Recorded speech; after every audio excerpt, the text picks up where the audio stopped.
I'm Glenn from Arturia, Vice President of Product Management.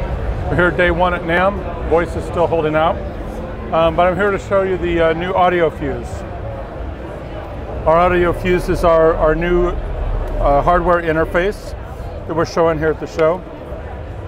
It's basically a interface that we designed with the ideas of upping the quality, upping the workflow, and upping the connectivity all in one portable interface box. We've got this 2 mic pre-inputs, 2 instrument inputs, as well, or not instrument, they're line inputs, and a phono with a RIA preamp, as well as an ADAT input. So it's really got 14 inputs. But for the sound quality, everybody talks about, yeah, sound quality, it sounds great, whatever. We've got AKM premium A to D, D to A converters in here.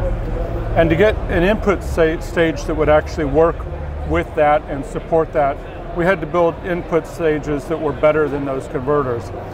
So we looked at a bunch of the op-amp solutions out there that other people are using, and they weren't really performing at that level. So we designed a fully discrete, no op-amp design for all the ins and outs on this. The mic pre's are extremely low noise, and they're very high gain. So you need the low noise to support the high gain so you can turn them up. What a lot of manufacturers do is they'll limit the amount of gain so that you might have 60 dB of gain so that when you kick it up, you don't hear the noise floor kick in. Well, we go 75 because we have such a low noise floor on it. You've got the 2 full mic pre's here. You've got 48 volt phantom, phase invert, 20 dB pad, mic line instrument inputs, and separate gain controls.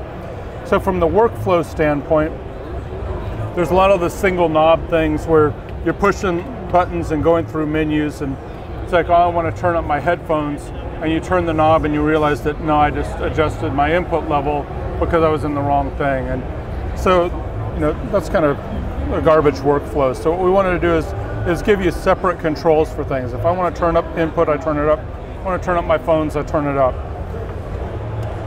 Now, as far as connectivity, what a lot of the guys with the portable things do is that they use these breakout cables.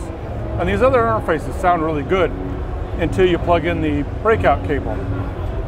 So there's no breakout cable. We put all the connectors on the back and on the front right here. This is all your connectivity. So as far as the digital side, we've got MIDI in and out. We've got word clock in and out, as well as SPDIF in and out, and ADAT in and out. It's a USB 2.0 class compliant, so it will work with Mac, PC, iOS, Android. We're going to supply a separate driver for PC that keeps the latency down. What we've done is we're using a chipset and a special firmware in that chipset to generate extremely low clock jitter, as well as getting the latency. We've gotten round trip latencies as low as 3 milliseconds. So we're getting basically Thunderbolt speed latencies out of USB. And the beauty of that is it will work with Mac and PC and everybody else. You're not having to go to some other interface. We've got a USB hub. You know, my laptop has 2 USB ports. You know, most do. So I have to plug in, you know, a Pro Tools dongle or some MIDI interfaces. I'm going to be going through that. You got inserts as well. We also have speaker A and speaker B outputs. You've got 2 speakers. So if I'm going between my main speakers and a smaller monitor, I can sit here and push a button and A, B between the 2. We'll have a control software that will allow you to calibrate the output levels between the 2 speakers. So I can, you know, lower one to balance them out so that when I hit A and B, I'll be getting the same level out of the 2 speaker sets. On the master output, you have a 20 dB dim on the thing.